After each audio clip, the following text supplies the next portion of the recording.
السلام عليكم ورحمة الله. نحمده ونصلي على رسوله الكريم. أما بعد، فأعوذ بالله من الشيطان الرجيم. بسم الله الرحمن الرحيم. قد أفلح من تزكى وذكر اسم ربه فصلى. وقال رسول الله صلى الله عليه وسلم: إن لكل قوم عيدا وهذا عيدنا، أو كما قال عليه الصلاة والسلام. اللهم صل على محمد وعلى آل محمد كما صليت على إبراهيم وعلى آل إبراهيم إنك حميد مجيد. اللهم بارك على محمد وعلى آل محمد كما باركت على إبراهيم وعلى آل إبراهيم إنك حميد مجيد. سبحانك لا علم لنا إلا ما علمتنا إنك أنت العليم الحكيم. رب اشرح لي صدري ويسر لي أمري واحلل عقدة من لساني يفقه قولي وبك نستعين يا مستعان. মহান আল্লাহ পাকের দরবারে লাখো কোটি অসংখ্য অগণিত শুকরিয়া যে আল্লাহ রাব্বুল আলামিন আমাদেরকে দীর্ঘ এক মাস সিয়াম রোজা পালন করার পরে আল্লাহ রাব্বুল আলামিনের শুকরিয়া আদায় করার জন্য ঈদুল ফিতরের সালাতের মাধ্যমে পবিত্র ঈদগাহে আসার তৌফিক দান করেছেন।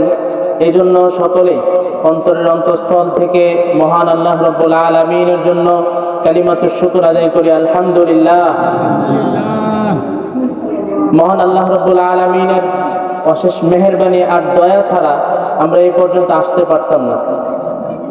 আল্লাহ রাব্বুল আলামিন যদি আমাদেরকে আজ পর্যন্ত হায়াত না দিতেন, হতে পারত রমাদানের মধ্যে আমাদের বিদায়ী ঘন্টা বেজে যেত। আল্লাহ রাব্বুল আলামিন আপনাকে আমাকে বড় দয়া করে মায়া করে সবগুলো রোজা অতিবাহিত করার পরে আল্লাহ রাব্বুল আলামিনের পুরস্কার দেওয়ার দিন ইয়াউমুল জাওয়াইজ পবিত্র ঈদের দিন ঈদের মাঠে আসার জন্য তৌফিক দান করেছেন। এটা আল্লাহর দয়া ছাড়া কোনো কিছুই না। আপনি খেয়াল করে দেখেন, গত ঈদে আপনি যার সাথে সালাত আদায় করেছিলেন আজকে হতে পারে সে আপনার পাশে নাই। আজকে যার সাথে নামাজ পড়তেছেন হতে পারে সেও থাকবে না। এমনও হতে পারে আপনি আমি কেউ থাকবো না। আল্লাহ রাব্বুল আলামিনের দয়া ছাড়া, আল্লাহর তৌফিক ছাড়া এই মহান নিয়ামত কারো পক্ষে অর্জন করা সম্ভব নয়। এজন্য ঈদগাহ পর্যন্ত আসতে পারা এটা আল্লাহ রাব্বুল আলামিনের অনেক বড় নিয়ামত। এজন্য আমরা আল্লাহ তাআলার কাছে শুকরিয়া আদায় করব বেশি বেশি। আল্লাহ রাব্বুল আলামিন পবিত্র কুরআনুল কারীমে বলেন, ওয়ালিতুকমিলুল ইদ্দাহ ওয়ালিতুকাব্বিরুল্লাহ আলা মা হাদাকুম লাআল্লাকুম তাশকুরুন। তোমরা রমাদানের 30 দিন সিয়াম পালন করেছো, ওয়ালিতুকাব্বিরুল্লাহ, এখন তোমাদের কর্তব্য হলো তোমরা আল্লাহ তাআলার তাকবীর বলবা। আল্লাহ রাব্বুল আলামিনের তাকবীরের মাধ্যমে তার শুকরিয়া আদায় করবা। সালাতের মাধ্যমে আল্লাহ রাব্বুল আলামিনের শুকরিয়া আদায় করবা। যাকাতের মাধ্যমে আল্লাহ রাব্বুল আলামিনের শুকরিয়া আদায় করবা। দান সাদাকার মাধ্যমে আল্লাহ রাব্বুল আলামিনের শুকরিয়া আদায় করবা। ওয়ালিতুকাব্বিরুল্লাহ আলা মা হাদাকুম, কেন? এই যে আল্লাহ তোমাদেরকে সরল সঠিক পথ দেখিয়েছেন, লাআল্লাকুম তাশকুরুন, যাতে তোমরা আল্লাহ রাব্বুল আলামিনের কৃতজ্ঞতা আদায় করতে পারো। আল্লাহ রাব্বুল আলামিনের আজকে আমাদের এই দিন দান করেছেন আল্লাহ রাব্বুল আলামিনের কৃতজ্ঞতা আদায় করার জন্য। আর আল্লাহ তাআলার এই কৃতজ্ঞতা আদায় হবে সালাতের মাধ্যমে। আল্লাহ তাআলার এই কৃতজ্ঞতা আদায় হবে আল্লাহ রাব্বুল আলামিনের তাকবীরের মাধ্যমে। আল্লাহ তাআলার কৃতজ্ঞতা আদায় হবে সাদাকা, যাকাত, সাদাকাতুল ফিতর এগুলো আদায় করার মাধ্যমে। আজকের দিন আজকে আমাদের আনন্দের দিন, খুশির দিন। ঈদ শব্দটা এমনই একটা শব্দ যে শব্দের ভেতরে শব্দটা মুখে নিলেই সাথে আনন্দটা চলে আসে। ঈদের ভেতরে আল্লাহ তাআলা আনন্দ রেখেছেন। ঈদ শব্দের দুইটা অর্থ। একটা অর্থ হলো ঈদ এর মানে হলো ফিরে আসা। ঈদ যেহেতু বছর ঘুরে বারবার আমাদের ভেতর ফিরে আসে, এজন্য ঈদকে ঈদ বলা হয়। আর ঈদের আরেকটা অর্থ হলো খুশি হওয়া। আল্লাহ রাসূল সাল্লাল্লাহু আলাইহি ওয়াসাল্লাম হাদিস শরীফে বলেন, লিস-সাইমি ফারহাতান, ফারহাতুন ইনদা ফিতরি ওয়া ফারহাতুন ইনদা লিকাই রাব্বি। রোজাদারের জন্য দুইটা আনন্দের দিন আছে।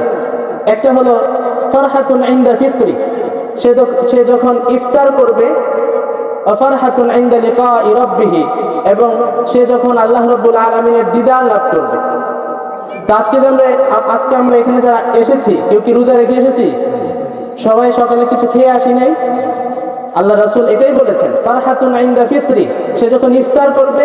আজকে সকালে আমরা ইফতার করে এসেছি। রাসূল সাল্লাল্লাহু আলাইহি ওয়াসাল্লামের একটি সুন্নাত হলো তিনি ঈদের দিন, ঈদুল ফিতরের দিন সকালে কিছু খেয়ে আসতেন। আর কুরবানি ঈদের সুন্নাত হলো কুরবানির গোশত দিয়ে সর্বপ্রথম কোনো কিছু আহার করা। লা ইয়াবদু রাসূলুল্লাহ সাল্লাল্লাহু আলাইহি ওয়াসাল্লাম ফি ইয়াউমি ফিত্রিন হাত্তা তাকুলা তামারাত। রাসূল সাল্লাল্লাহু আলাইহি ওয়াসাল্লাম ঈদুল ফিতরের দিন কয়েকটা খেজুর না খেয়ে তিনি বের হতেন না, কয়েকটা খেজুর খেয়ে নিতেন। হযরত আনাস রাদিয়াল্লাহু তাআলা আনহু আরেক বর্ণনায় বলেছেন, তিনি বলেন ইয়াকুলুহুন্না ভিতরান, খেজুর কয়টা খেতেন? আল্লাহ হাবিব সাল্লাল্লাহু আলাইহি ওয়াসাল্লাম বেজুর সংখ্যায় তিনি খেজুর খেতেন।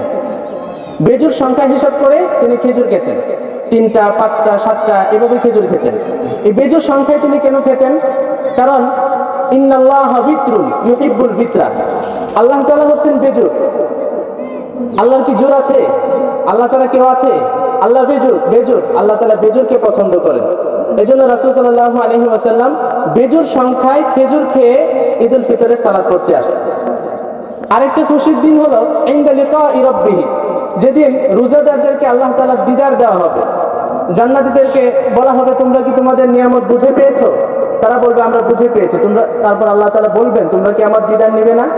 আল্লাহ তাআলা তখন এমন ভাবে সমস্ত মানুষের জান্নাতীদের সামনে আসবেন, দুনিয়ার পূর্ব থেকে আজ পর্যন্ত যত মানুষ পৃথিবীতে এসেছে সবাই আল্লাহকে দেখতে পারবে। আল্লাহকে ওই দেখার মজলিসে কোনো ধাক্কাধাক্কি, কোনো ঠেলাঠেলি হবে না। এত মানুষ একসাথে দাঁড়াবে, কিভাবে আল্লাহকে দেখবে? আমরা চাঁদ দেখতে কোনো ভিড়াভিড়ি হয়, ধাক্কাধাক্কি হয়? আমরা চাঁদ যেমন স্পষ্ট দেখতে পারি, আল্লাহ তাআলাকেও রোজাদাররা সেদিন এভাবেই দেখতে পারবে। সুবহানাল্লাহি ওয়া বিহামদিহি। এটা হলো রোজাদারদের জন্য দুইটা আনন্দের সুসংবাদ রাসূল সাল্লাল্লাহু আলাইহি ওয়াসাল্লাম হাদিস শরীফে দিয়েছেন। সম্মানিত সুধী, আজকে যে ঈদুল ফিতর, আমরা যে ঈদ উদযাপন করি, আমাদের ধর্মীয় অনুষ্ঠান এটা। তো ইসলাম ধর্মের সৌন্দর্য এবং বৈশিষ্ট্য হলো এই জায়গাতেই যে ইসলাম সমস্ত ধর্ম থেকে আলাদা। আপনি খ্রিস্টান ধর্ম বলেন, ইহুদি ধর্ম বলেন, তারপর হিন্দু ধর্ম বলেন, বৌদ্ধ ধর্ম বলেন, সবারই কি আছে? ঈদ উৎসব আছে, সবারই আনন্দ আছে, খুশির দিন আছে। কিন্তু ইসলামের এই খুশির দিনটা কোনো ধর্মের সাথে মিল নাই। ইসলাম একদিকে, সব ধর্ম আরেকদিকে। ইসলাম একদিকে, সব ধর্ম আরেকদিকে। এর কারণ হলো, একটি উদাহরণের মাধ্যমে আমরা বুঝি। যেমন খ্রিস্টানরা বড়দিন পালন করে, হযরত ঈসা আলাইহিস সালামের জন্মদিনকে তারা কেন্দ্র করে তারা একটি দিন নির্ধারণ করেছে যে এই দিনটা হলো হযরত ঈসা আলাইহিস সালামের জন্মের দিন। যদিও ওই দিন ঈসা আলাইহিস সালামের জন্মের সত্যতা কোথাও পাওয়া যায় না। কারণ 400 বছর পরে খ্রিস্টানরা এটা আবিষ্কার করেছে, ঈসা আলাইহিস সালামের এত তারিখে জন্ম। এই তারিখ তারা নির্ধারণ করে, এই দিনে তারা বড়দিনের উৎসব পালন করে। তাহলে এই তারিখটা কি তাদের নিশ্চিত নাকি সন্দেহ আছে? এরপর ইহুদিরা তাদের হযরত মূসা আলাইহিস সালাম ফিরআউনের কবল থেকে ইহুদি জাতিকে, বনি ইসরায়েলকে মুক্ত করেছিল। ফিরআউনকে আল্লাহ রাব্বুল আলামিন লোহিত সাগরে ডুবিয়ে মেরেছিলেন। এই দিনগুলোকে কেন্দ্র করে ইহুদিরা উৎসব পালন করে, এই দিনগুলোকে কেন্দ্র করে ইহুদিরা ঈদ পালন করে, এই দিনগুলোকে কেন্দ্র করে তারা আনন্দ উৎসব পালন করে। হিন্দুরা এভাবে তাদের পূর্ববর্তী কোনো ঘটনাকে লক্ষ্য করে, হোক তার সত্যতা প্রমাণ অথবা বানোয়াট, যেটাই হোক, পূর্বের কোনো ঘটনাকে কেন্দ্র করে তারা যে কোনো একটা নির্দিষ্ট তারিখে ঈদ উৎসব পালন করে। বৌদ্ধরা তারাও এভাবে ঈদ উৎসব পালন করে। কিন্তু ইসলাম হলো এমন এক ধর্ম, যে ধর্ম পূর্বের কোনো ঐতিহাসিক ঘটনার দিকে খেয়াল করে না। ইসলাম যদি ঈদ উৎসব পালন করতে পূর্বের ঐতিহাসিক ঘটনার প্রতি খেয়াল করে, তাহলে অনেকগুলো ঈদ ইসলামের হয়ে যেত। রাসূল সাল্লাল্লাহু আলাইহি ওয়াসাল্লাম যেদিন জন্মগ্রহণ করেছেন, রাসূল সাল্লাল্লাহু আলাইহি ওয়াসাল্লাম যেদিন দুনিয়াতে এসেছেন, হতে পারতো এটা শরীয়তের ঈদ হয়ে যেত। আল্লাহ তাআলা আমাদেরকে দুইটা ঈদ দান করেছেন না? কিন্তু ওই ঈদ তো আল্লাহ তাআলা শরীয়তের জন্য রাখেননি। শরীয়তের কয়টা ঈদ? 2টা।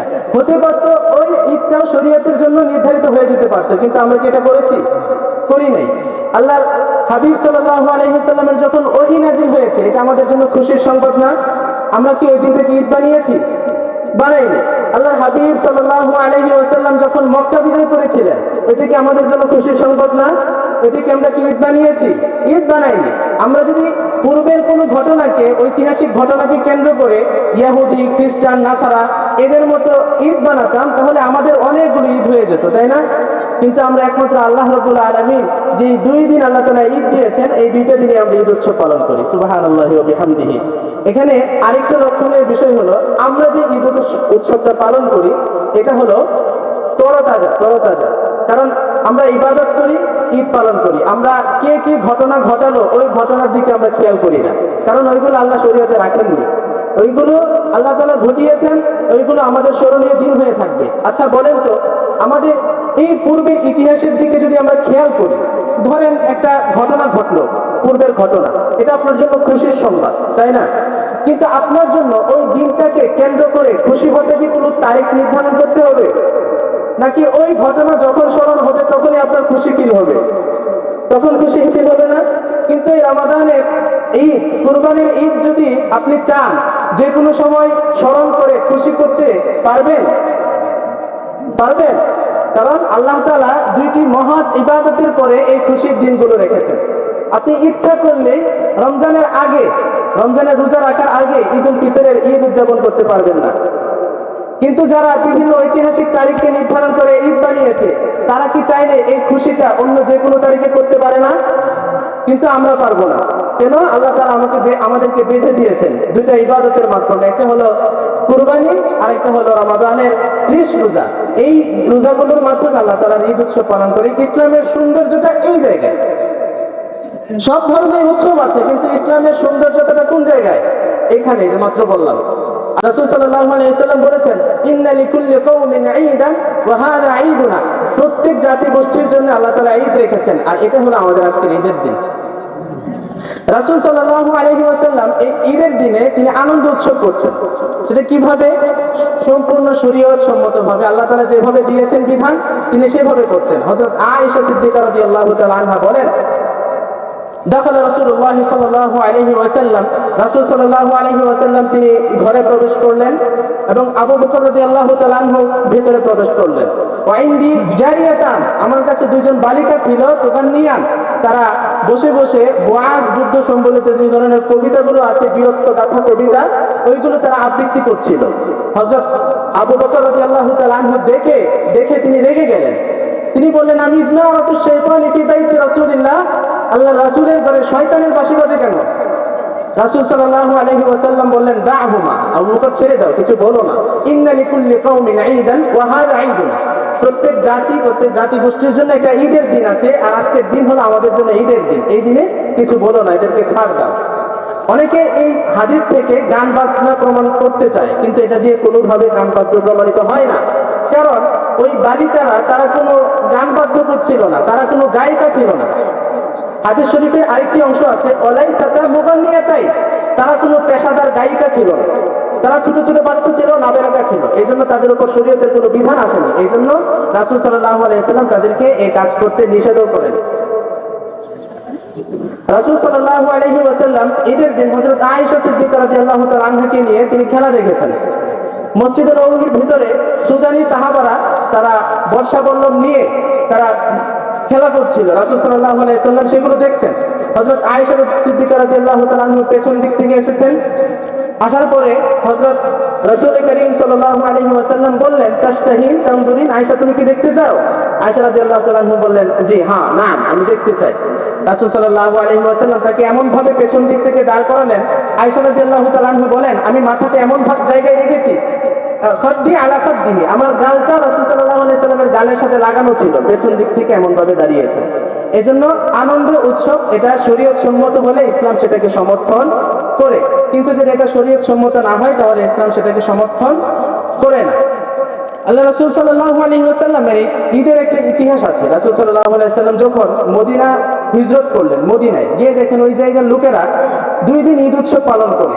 তাদেরকে বললেন, মা হাদানিল ইয়াওমান, এই 2টা দিন কিসের যে 2 দিনে তোমরা ঈদ উৎসব পালন করো?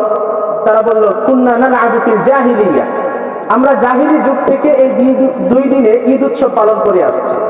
রাসূল সাল্লাল্লাহু আলাইহি ওয়াসাল্লাম বললেন, লাকাদ আবদালাকুমুল্লাহু বিহিমা খায়রান মিনহুমা ঈদুল ফিতর ওয়া ঈদুল আযহা। আল্লাহ তাআলা তোমাদের এই দুই দিনের পরিবর্তে আরো উত্তম দুইটা দিন দান করেছেন, একটা হলো ঈদুল ফিতর আর একটা হলো ঈদুল আযহা। আল্লাহ তাআলা আমাদেরকে আজকে এই ঈদুল ফিতরে উপস্থিত হওয়ার তৌফিক দান করেছেন। তো মুহতারাম হাজিরিন, আমরা দীর্ঘ 1 মাস সিয়াম সাধনা করেছি। আজকে আমরা ঈদের মাঠে উপস্থিত হয়েছি। এই দিনটাকে বলা হয় ইয়াউমুল জাওয়াইজ, পুরস্কারের দিন। আল্লাহ তাআলা পুরস্কার দিবেন। আমরা দীর্ঘ 1 মাস রোজা রেখেছি, এই জন্য আজকের দিনে এসেছি আল্লাহ তাআলার কাছ থেকে মাগফিরাত দিতে, পুরস্কার নিতে। আল্লাহ রাব্বুল আলামিন পবিত্র কোরআনে বলেন, والذين يؤتون ما آتوا وقلوبهم وجلة أنهم إلى ربهم راجعون। যারা যে সমস্ত নেক আমল করে, والذين يؤتون ما آتوا وقلوبهم وجلة, তাদের অন্তরটা সব সময় ভীত সন্ত্রস্ত হয়ে থাকে। কেন? আন্নাহুম ইলা রাব্বিহিম রাজিউন, কারণ তারা ভয় করে একদিন আল্লাহ তাআলার কাছে তাদের সাক্ষাৎ করতে হবে। এখানে ওই সমস্ত সাহাবায়ে কেরামদের কথা বলা হয়েছে যারা সব সময় নেক আমল করার পরেও যারা আল্লাহ তাআলার সাক্ষাতের ভয়ে, মৃত্যুর ভয়ে যারা সব সময় প্রকম্পিত হতে থাকতো। হযরত আয়েশা রাদিয়াল্লাহু তাআলা আনহা রাসূল করিম সাল্লাল্লাহু আলাইহি ওয়াসাল্লাম কে জিজ্ঞেস করলেন, আহলি হাদিহিল আয়াতিল কারীমা, যে এই আয়াতে আল্লাহ তাআলা কাদের কথা বলেছেন? তারা কারা যাদের অন্তর আল্লাহর সাথে সাক্ষাৎ করতে ভয় ভয় লাগে? হযরত আয়েশা রাদিয়াল্লাহু তাআলা আনহার ধারণা ছিল এরকম যে তারা হয়তো এমন কোনো ব্যক্তি হবে যারা সবসময় গুনাহ করত, কোনো নেক আমল করতো না, এই কারণে তারা মৃত্যুকে ভয় করে, আল্লাহর সাথে সাক্ষাৎ করতে ভয় ভয় লাগে। কিন্তু রাসূল সাল্লাল্লাহু আলাইহি ওয়াসাল্লামকে বললেন যে এই সমস্ত লোকেরা কারা? রাসূল সাল্লাল্লাহু আলাইহি ওয়াসাল্লাম বলেন যে তিনি বললেন, আহুমুল্লাযীনা ইয়াজনুনা ওয়া ইয়াশরাবুনাল খামর। আয়েশা রাদিয়াল্লাহু তাআলা জিজ্ঞেস করছেন নবী করিম সাল্লাল্লাহু আলাইহি ওয়াসাল্লামকে যে তারা কি ওই সমস্ত লোক যারা জিনা করত, যারা মদ পান করত, যারা নেশাদ্রব্য পানীয় এগুলো যাদের নিত্যদিনের অভ্যাস ছিল, তারা কি ওই সমস্ত লোক যারা আল্লাহর সাথে সাক্ষাৎ করতে ভয় করে? রাসূল সাল্লাল্লাহু আলাইহি ওয়াসাল্লাম বললেন, লা ইবনাতুস সিদ্দিক, হে সিদ্দিক তনয়া, হে আবু বকরের মেয়ে, বিষয়টি এরকম নয়। ওয়ালাকিন্নাহুমুল্লাযীনা ইউসাল্লুন, এরা হলো ওই সমস্ত লোক যারা নামাজ পড়তো, ওয়ায়াসুমুন, যারা রোজা রাখতো, ওয়ায়াতাসাদদাকুন, এবং যারা সাদাকা আদায় করতো, যাকাত দিত, সাদাকাতুল ফিতর আদায় করতো। ওয়ালাকিন্নাহুম ইয়াখাফুনা আল্লা ইউতাকাব্বালা মিনহুম আমালুহুম, তারা সব সময় ভয় করে যে আল্লাহ তাআলা কি আমার এই আমলটা কবুল করেছেন? আমি যে নামাজ পড়েছি আল্লাহ কি আমার নামাজ কবুল করেছেন? আমি যে রোজা রেখেছি আল্লাহ তাআলা কি রোজা কবুল করেছেন? আমি যে যাকাত দিয়েছি আল্লাহ কি যাকাত কবুল করেছেন? এই সমস্ত বিষয় চিন্তা করে সাহাবায়ে কেরাম সব সময় চিন্তিত থাকতেন। ঈদের আনন্দ খুশি করবেন তো দূরের কথা, তারা কান্নার কারণে ঈদের মাঠ পর্যন্ত আসতে পারতো না। সুবহানাল্লাহ। তো আমরা সাহাবায়ে কেরাম কোথায়, আমরা কোথায়? হযরত আলী রাদিয়াল্লাহু তাআলা আনহু বলেন, ইয়া লাইতা শা'রি মান হাদাল মাকবুল ফানুহান্নি, হায় হায়, কে সেই সৌভাগ্যবান ব্যক্তি যার সমস্ত ইবাদত আল্লাহ তাআলা কবুল করেছেন। আমরা যদি তাকে চিনতে পারতাম তাহলে তাকে আমরা অভিবাদন জানাতাম। ওমান হাদাল মাহরুম ফানুআযযিহি, আর কে ওই দুর্ভাগা যে আল্লাহ তাআলার ইবাদত করার পরে আল্লাহ তাআলা তার ইবাদত কবুল করেনি, আমরা তাকে সমবেদনা জানাবো। আল্লাহ রাব্বুল আলামিন আমাদেরকে আজকের এই ঈদের দিন দিয়েছেন, আমাদেরকে ঈদুল ফিতরের দিন দান করেছেন পুরস্কার দেওয়ার জন্য। আমরা আল্লাহ রাব্বুল আলামিনের কাছ থেকে আজকে পুরস্কার নিব, আল্লাহ রাব্বুল আলামিনের কাছ থেকে আজকে আমরা ক্ষমা নিব।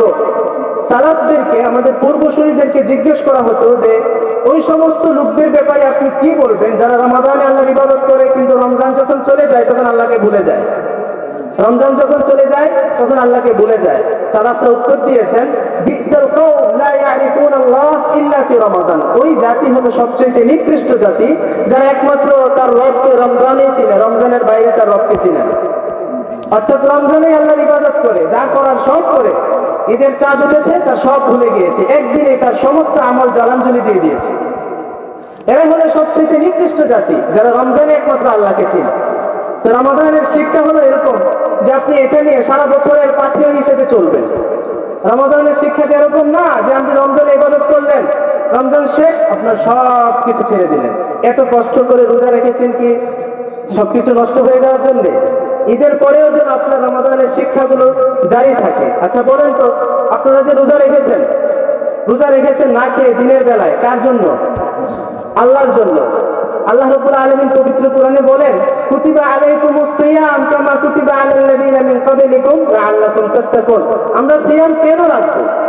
রোজা আল্লাহর উপর, আমাদের উপর কেন ফরজ করেছেন? এর উদ্দেশ্য আল্লাহ তাআলা এই আয়াতে বলেন, লাআল্লাকুম তাত্তাকুন, যাতে তোমরা মুত্তাকি হতে পারো। আমরা যেন আল্লাহ রাব্বুল আলামিনের তাকওয়া অবলম্বন করতে পারি। তাকওয়া কি জিনিস? তাকওয়া হলো আল্লাহ তাআলার ভয়। তাকওয়া হলো আল্লাহর ভয়। আল্লাহর ভয়টা কেমন? আপনাদেরকে দিয়ে যদি উদাহরণ দিই, দিনের বেলায় রোজা রেখেছেন, কিভাবে? না খেয়ে। তো আপনার জন্য পানি পান করা হালাল ছিল না হারাম? পানি কি হালাল না হারাম? পানি খাবারটা কি হালাল না হারাম? ভাত খাওয়া হালাল না হারাম? হালাল। হালাল হওয়া সত্ত্বেও আপনি এগুলো দিনের বেলায় খাননি, কার ভয়ে? আল্লাহ তাআলার ভয়ে। কেউ না দেখলেও একমাত্র আল্লাহ তাআলা তো দেখেন।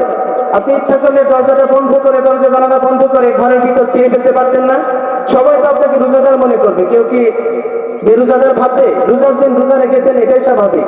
কিন্তু একজনের ভয়, আপনি ঘরের ভিতরে দরজা লাগিয়ে খেলেও কেউ না দেখলেও আল্লাহ তাআলা কিন্তু দেখছেন। এই যে এই ধারণাটা নিয়ে যেন আমরা বাকি 11 মাস পরিচালনা করতে পারি। আচ্ছা, এখন বলেন, আল্লাহ কি সুদ কি হালাল করেছেন না হারাম? হারাম করেছেন। আল্লাহ রাব্বুল আলামিন জুয়াকে হালাল করেছেন না হারাম করেছেন? আল্লাহ তাআলা গান বাদ্যকে হারাম করেছেন না হালাল করেছেন না হারাম করেছেন? এখন বলেন, আপনি যদি রমাদানে হালালটা থেকে বেঁচে থাকতে পারেন, তাহলে আল্লাহ যেটা হারাম করেছেন এটা আপনি বেঁচে থাকতে পারবেন না? আপনি যদি বেঁচে থাকতে পারেন, আপনি যদি নেক আমল করতে পারেন, বুঝবেন আল্লাহ তাআলা আপনার আমল কবুল করেছেন। আর যদি মনে করেন রমাদান শেষ, আপনার ভিতর শয়তান এসে ভর করেছে, আপনার আমল দেখে মনে হচ্ছে এতদিন শয়তান বাধা ছিল, এখন শয়তান ছাড়া পেয়েছে, আপনাকে একটা আস্ত শয়তান মনে হচ্ছে আপনার কর্মকাণ্ডের কারণে। এই জন্য ইসলামের রোজার এই শিক্ষা যেন আমরা ভুলে না যাই। রোজার উদ্দেশ্য হলো তাকওয়া। তাকওয়া যদি হাসিল না হয়, তাহলে আপনার কোনো কিছুই অর্জন হবে না। এই রমাদানে রোজার শিক্ষাটাকে যেন আমরা ধরে রাখতে পারি। মুহতারাম হাজিরিন, পবিত্র ঈদুল ফিতরে দিনে আল্লাহ তাআলা সদকাতুল ফিতর, ঈদের সালাতের আগে সদকাতুল ফিতর আদায় করার নির্দেশ দিয়েছেন। তো আমরা আশা করি সবাই সদকাতুল ফিতর আদায় করেছি। আল্লাহ রাসূল সাল্লাল্লাহু আলাইহি ওয়াসাল্লাম বলেন, ফারাদা যাকাতাল ফিতরি তুহরাতান লিসিয়াম মিনাল লাগবি ওয়ার রাফাস। আল্লাহ তাআলা সদকাতুল ফিতরকে ফরজ করেছেন দুইটা উদ্দেশ্যে।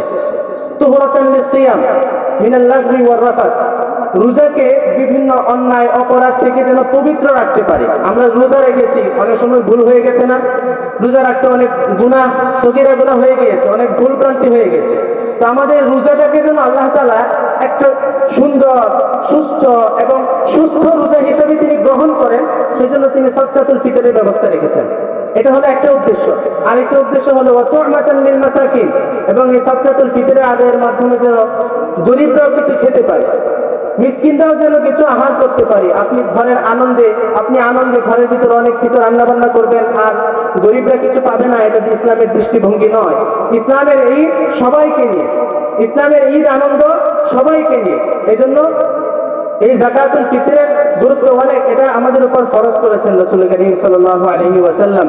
যে ব্যক্তি সদকাতুল ফিতরকে নামাজের আদায় করবে, মান আদ্দাহা ক্বাবলা সালাত, যে নামাজের আদায় করবে সে সদকাতুল ফিতরের পরিপূর্ণ সওয়াব পাবে।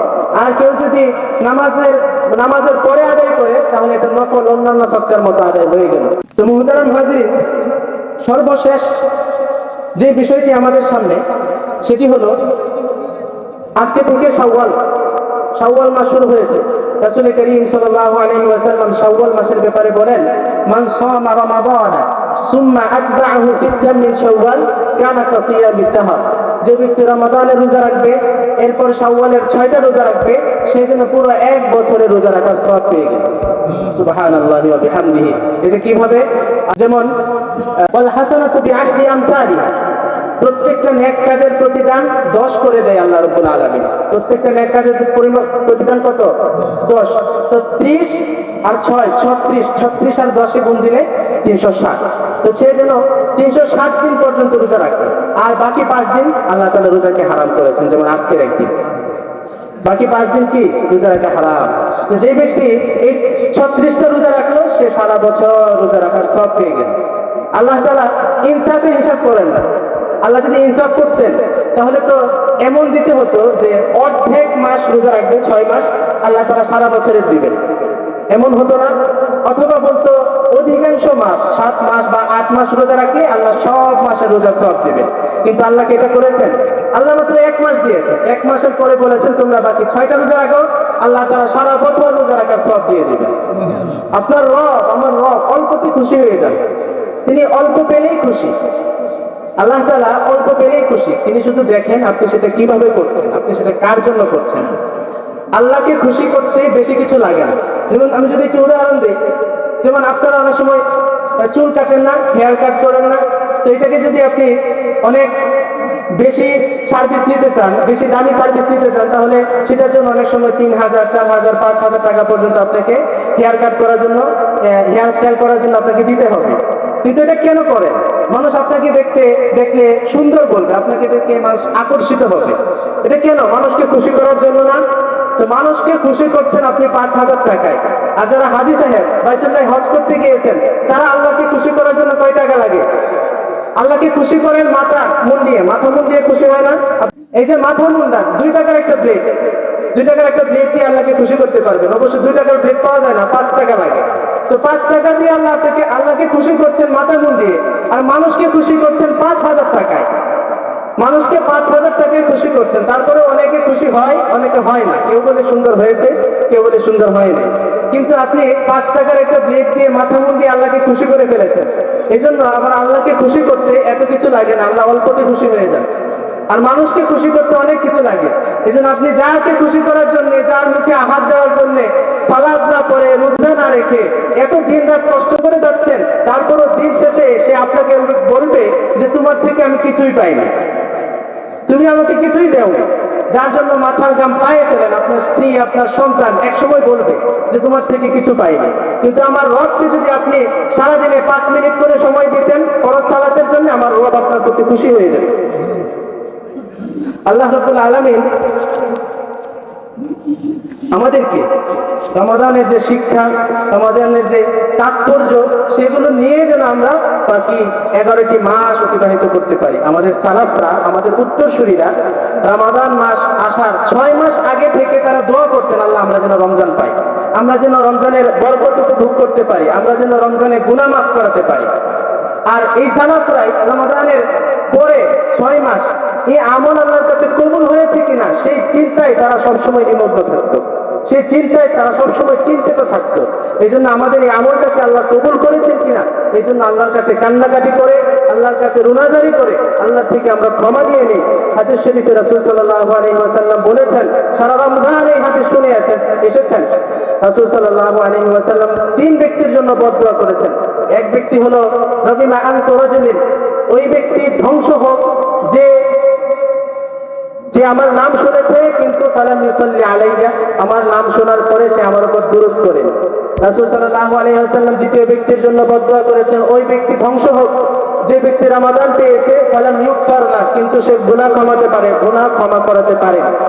3 নম্বর ব্যক্তি হলো ওই ব্যক্তি যে পিতামাতাকে বৃদ্ধ অবস্থায় পেয়েছে, ফালাম ইউদখিলাহুল জান্নাহ, ওই পিতামাতা তাকে জান্নাতে খেদমত করে সে জান্নাত কামাতে পারেনি।